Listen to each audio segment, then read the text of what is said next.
Hey YouTube, back here with another video. Back with Bassmaster78, and today me and my good cousin and friend, Timmy Thomas, went fishing today for largemouth bass and catfish. So I'm going to be showing you what we used and how we caught the fish. So yeah. So if I can open my things here, I'll show you. Okay, wrong one. All we use, now I'm not going to go into detail like hooks and weights. We just used a bass weight, bass hook, 4/0 Gamakatsu hook is what we used, and then some of the soft plastics.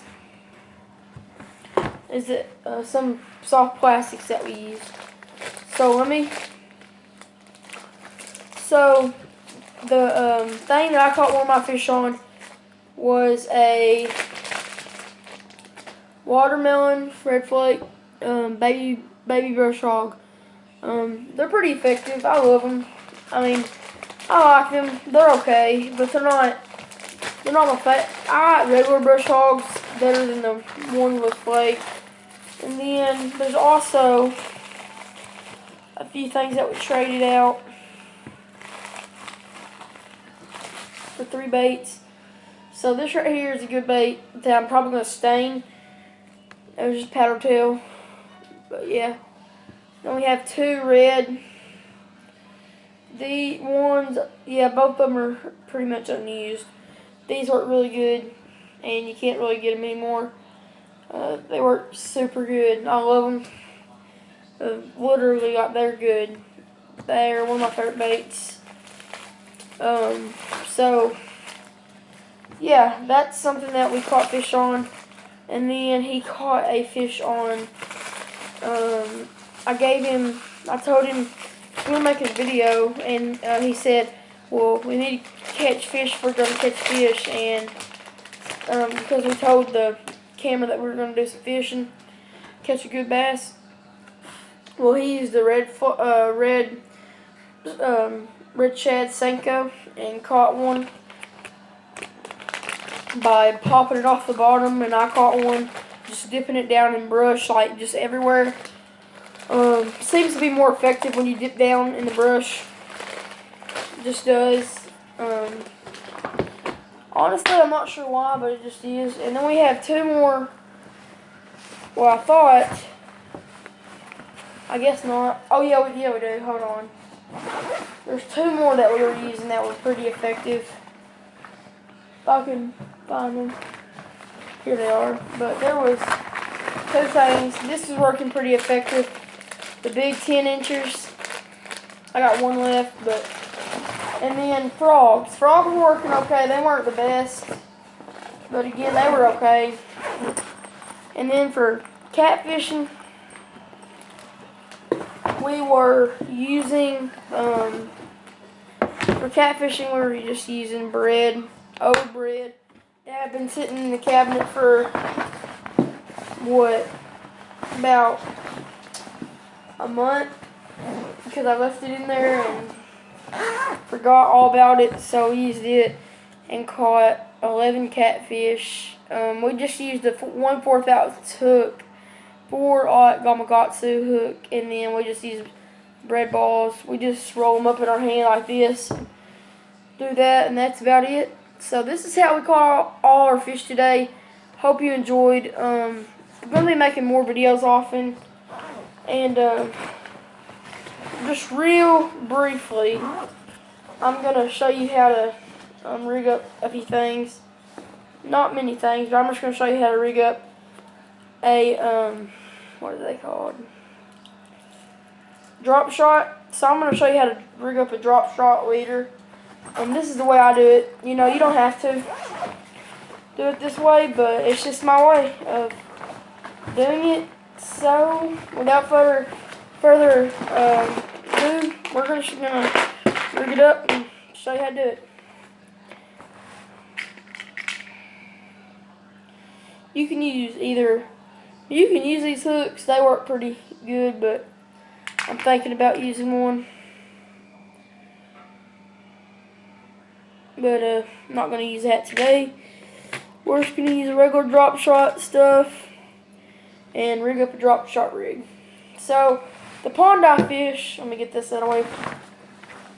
The pond eye fish, I'm going to scoot the camera up first. Okay, the pond eye fish has really mossy, so I'm just going to go ahead and, I'm not sure how much I need to use of this.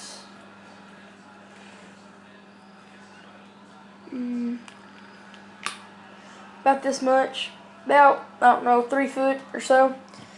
This is for the middle too, this is just for drop shots. This is my leader line.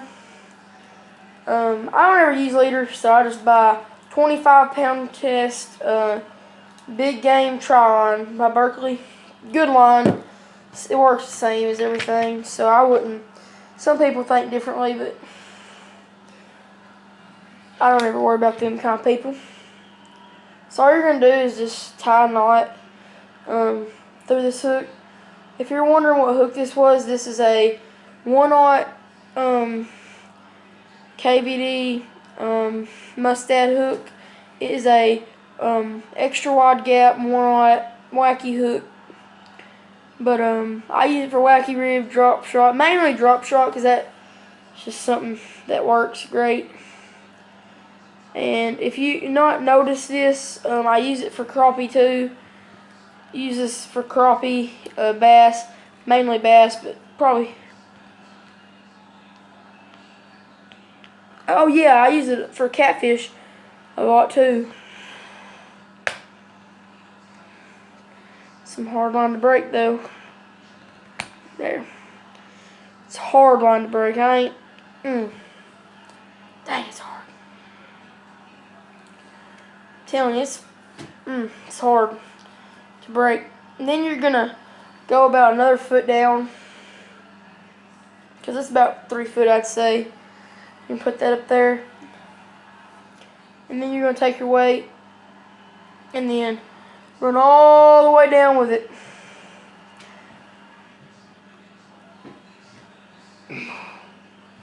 There, and then just tie a knot through that again. Just tie a knot, just one little roll knot will do. Move it down, and there we go. Maybe a little more down. You can adjust it, but it's kind of hard to adjust. But you can pretty well just adjust it, and then just keep tying about 3. I'd say 3 knots.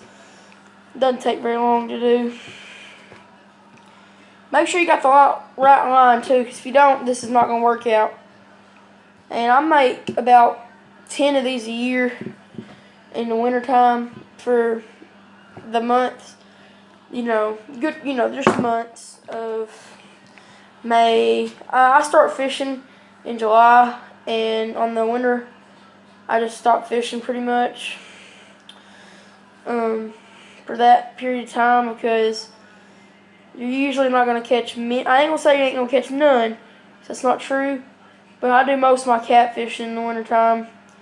So I always put all my stuff goes away in the wintertime, except for a day box. If you don't know what a day box is, I'll make a video about it. Just comment below if you want me to make a day box, and I'll show you all that. But hold on. My Lord. This is harder than it looks. So when you're tying, the second knot's the hardest. I'm just trying to right now I'm just trying to do just make a loop knot. There we go. Loop knot, and then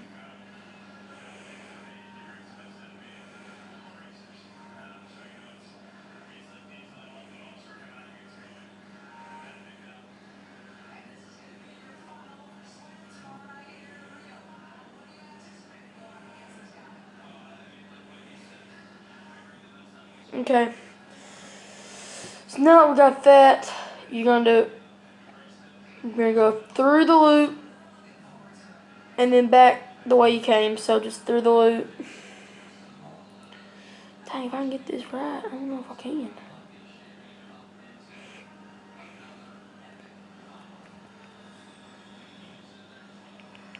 Perfect. And you can also just grab the loop and pull. And there you have it, folks. You have a drop shot rig. So I'm just going to go over it. When I get my drop shot rig tied on. Alright guys, I'm back here. I'll show you my drop shot rig. Right here I just have my 2000 spin cast on a bait casting rod, because I usually just do it like this, and I want my thumb to be on the other side of this because I'm real right-handed. So I'm just going to go over it shortly. So hold on 1 second.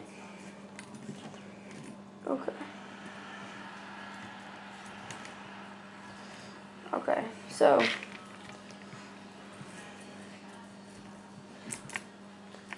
okay, here we go. That's better.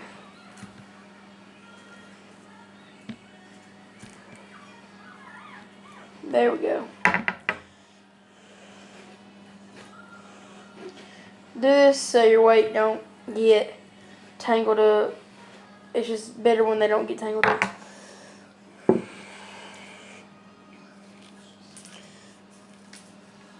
Okay, so here we go.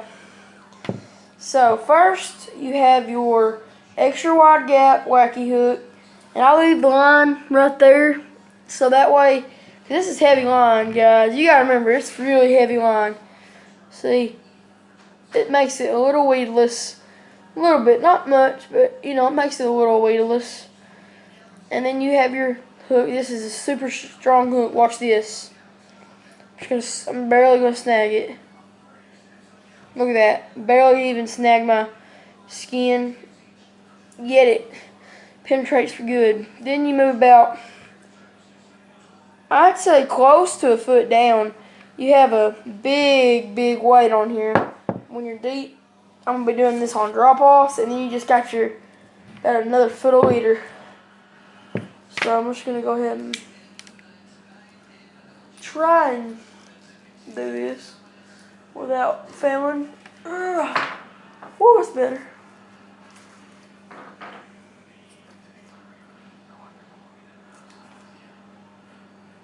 Maybe. Okay.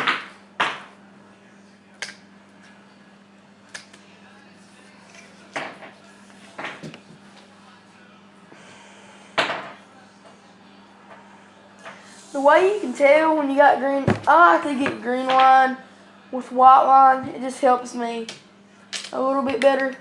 And just a precaution, you can, not gonna lie, you can actually have, I'm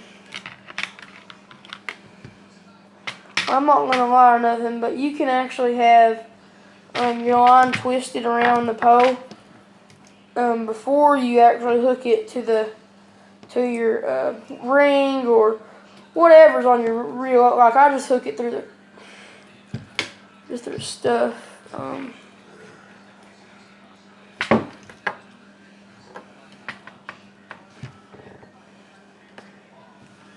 Hook it through the stuff, and that's how I rig mine.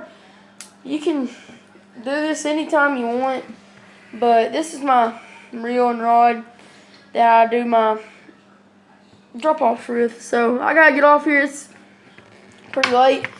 Remember to get you some 25-pound test Trilon if you don't feel like buying leader. So see you later.